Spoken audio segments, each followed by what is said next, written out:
ایک موقع پر خواتین کے مجمع میں وعظ فرمایا اور اس میں ایک جملہ ارشاد فرمایا کہ میں جہنم میں خواتین کی کثرت دیکھتا ہوں۔ میں بہت ہی ادب کے ساتھ بہن بیٹیوں کی خدمت میں عرض کرنا چاہتا ہوں کہ یہ 1000 ماں باپ ہوں سرکار کی جوتیوں پہ قربان، تب بھی سرکار کی جو خیر خواہی ہے اس کا حق ادا نہیں ہو سکتا۔ وہ یہ فرما رہے ہیں تو بڑے ادب سے عرض کیا کہ حضور خواتین جہنم میں کثرت سے آپ دیکھ رہے ہیں، اس کی وجہ کیا ہے؟ فرمایا ناشکری کرنا۔ اب معاذ اللہ یہاں پہ کم فہمی اور کج فہمی کو بھی آپ سمجھ سکتے ہیں۔ اب خواتین بینر اٹھا کے اسلام کے خلاف چل پڑیں، جی ہمیں ناشکرہ کہا گیا ہے۔ نہیں بھائی نہیں، ایسا نہیں ہے۔ بتایا گیا ہے کہ آگے گڑھا ہے، اس میں گر جاؤ گی، فکر مندی اختیار کرو، نقصان ہو سکتا ہے، اس سے بچنے کی تدبیر اختیار کرو۔ اس سے بڑا محسن کون ہے کہ جو آنے والے نقصان سے تمہیں بچائے؟ آپ سمجھ رہے ہیں؟ یہ جتنے محاسن ہیں، یہ خواتین کو جو عزت دی ہے سرکار ہی نے تو دی ہے، تو ان سب کو بھول گئی آپ؟ ساری دنیا کے وظائف اور ساری دنیا کی ریاضتیں کر لیں، سرکار فرماتے ہیں کہ تمہارا ایمان کامل نہیں ہو سکتا۔ حضور کب ہوگا؟ فرمایا اپنے گھر والوں کے ساتھ جب حسن سلوک کرو گے۔ یہ سرکار ہی نے تو عزت دی ہے۔ عزت دینے والوں کو بھول گئی ہو اور عزت اتارنے والوں کو اہمیت دینے لگی ہو۔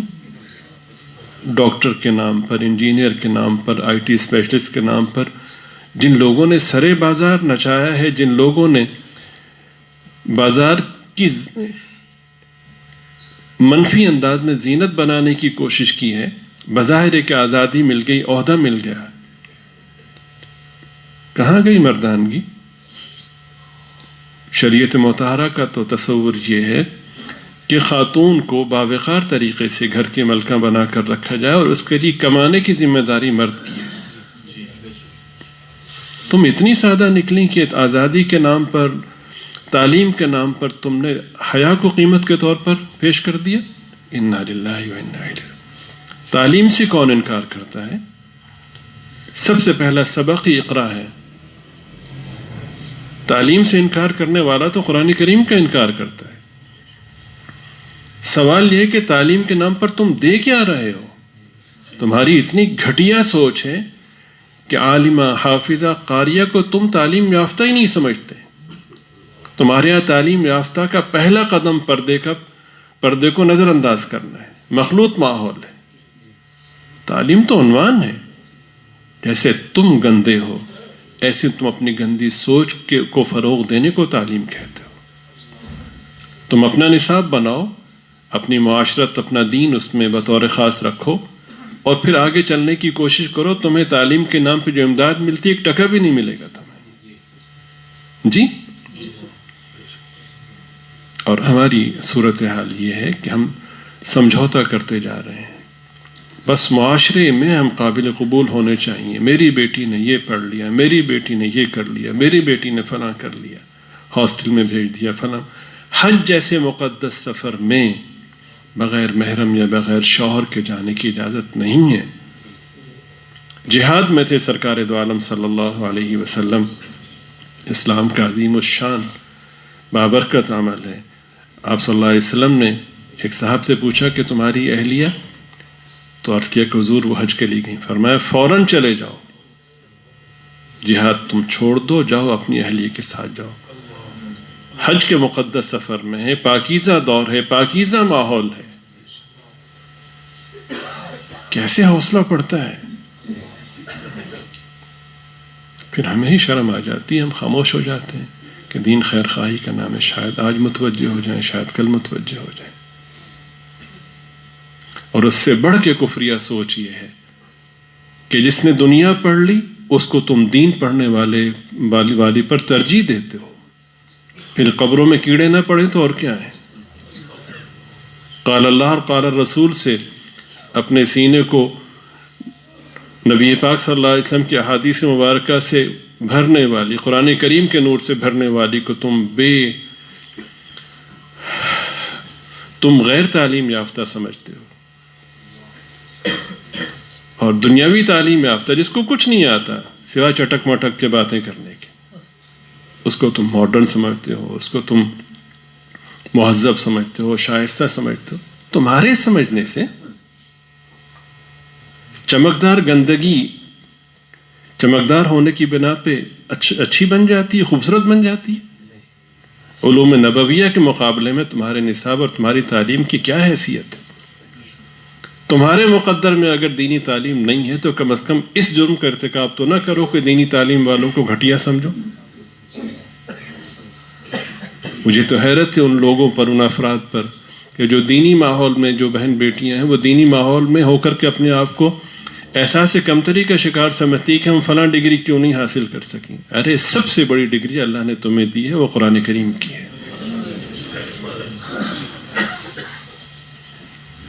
وہ دعا سکھائی تھی، سنائی تھی نا، وہ میڈیکل کی ڈگری کا نتیجہ نہیں تھی۔ اللہم اسلمت نفسی الیک ووجہت وجہی الیک، وہ حضور پاک صلی اللہ علیہ وسلم کے دین مبین والی جو ڈگری ہے اس کا نتیجہ تھی۔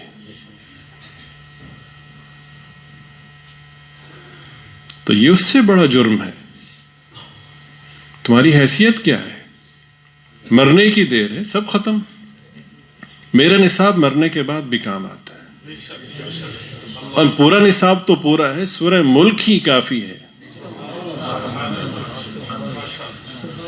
حدیث شریف میں ہے کہ ایک شخص کا انتقال ہوتا ہے تو فرشتے جب حساب کے لیے پاؤں کی طرف سے آتے ہیں تو سورہ ملک پاؤں کی طرف آ کے کھڑی ہو جاتی ہے، سر کی طرف سے آتے ہیں سورہ ملک سر کی طرف کھڑی ہو جاتی ہے، درمیان میں آنے کی کوشش کرتے ہیں سورہ ملک پھر سامنے ہوتی ہے۔ اور یہ فرشتے عذاب والے فرشتے، پکڑ والے فرشتے ہوتے ہیں، گرفتار کرنے والے فرشتے ہوتے ہیں۔ تو کہتے ہیں کہ ہمیں تم سے کوئی مخاصمت نہیں ہے، تم ہٹ جاؤ راستے سے، یہ ہمارا اس کا معاملہ ہے۔ تو سورہ ملک یہ کہتی ہے کہ یہ مجھے روزانہ رات کو پڑھا کرتا تھا۔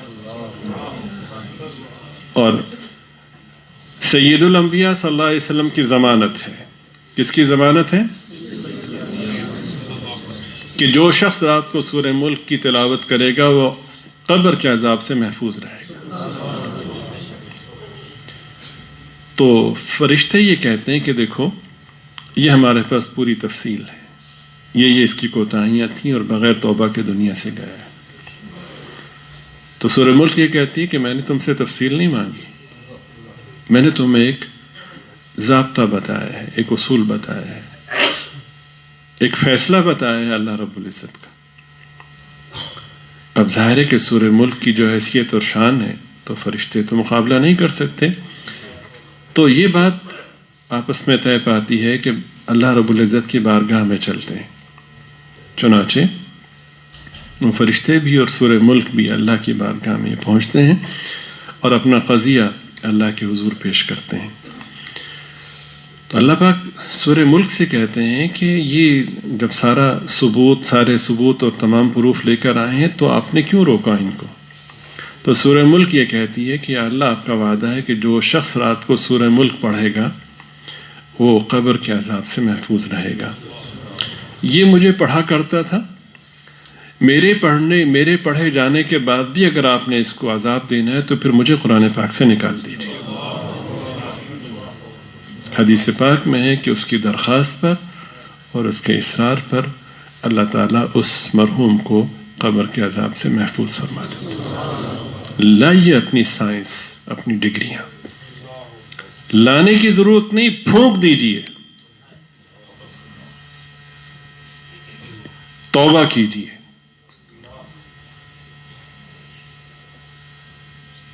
سب کچھ میسر ہے، ایمان نہیں ہے تو کچھ بھی نہیں۔